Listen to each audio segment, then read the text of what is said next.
couple of stocks we're going to look at, as well as a commodity and a currency pair. Let's start with the CBA because, of course, the company's reporting tomorrow. Correct. The big yellow symbol. So yeah, as you mentioned, Kyle. So tomorrow we got the full year earnings coming out for CBA. So, it's the second most owned stock on the ASX. So I'm sure every man and their dog pretty much has it in their share portfolio. So something interesting to talk about. There's been a lot of previews done, prior to earnings. So I just wanted to cover a couple of macro themes and kind of give you my view on this. So I've got the chart up there. I've got some key levels and also just the trend line. So I'll give you my overall bias at the moment. So I'm still on the bull train. So I still feel that there is a lot more bullish momentum to go. Overall, I believe CBA is expected to do a lot better than what the earnings are going to be coming out with. And I'll go through a couple of the macro themes that's coming out. So obviously the aggressive monetary policy, discretionary spending getting affected.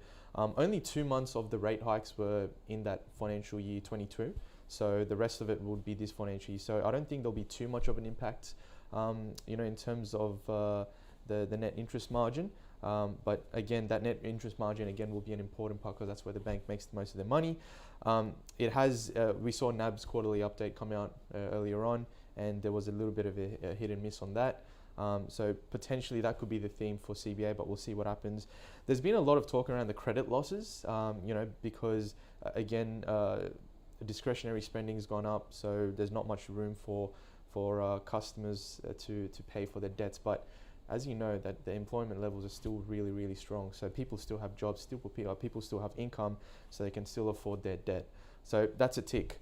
CBA has also entered into other business adventures. Klarna had a very big hit, 85% reduction in valuation, but it's also sold a 10% stake in the Bank of Hangzhou, which resulted in a $516 million pre-tax gain. So a lot of positivity there from CBA. And again, if we look at the technical charts, it's just surpassed that 100 level mark.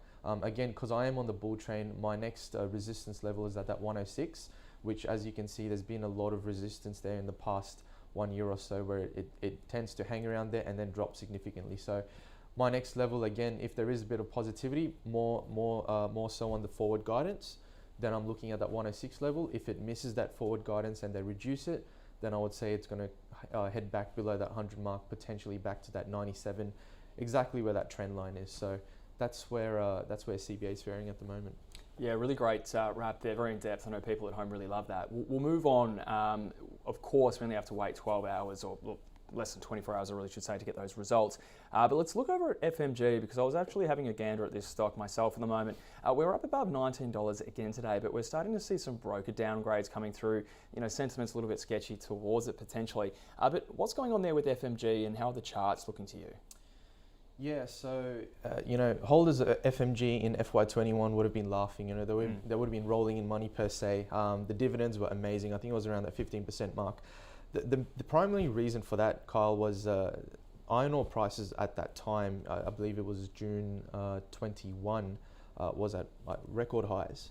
So I think it was around that $215 US per ton. So that kind of flowed onto the company. Obviously, they made a lot of profit on their margins, and that flowed onto their customers as well. Their investors.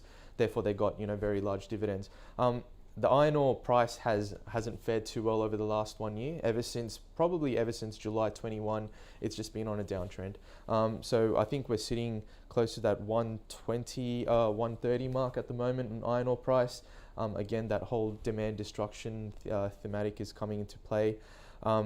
The other, theme that's playing as well is the geopolitical tensions between Australia and China.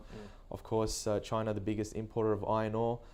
There's been a bit of slow in demand from their end. The COVID lockdowns has had a bit of an impact on iron ore as well. Therefore, we're not being able to sell as much iron ore to China as we'd like. So that is also flowing onto FMG. Therefore, again, another negative comment on as to why the company is probably not expected to do well, because they would have done their forecast at the start of last year.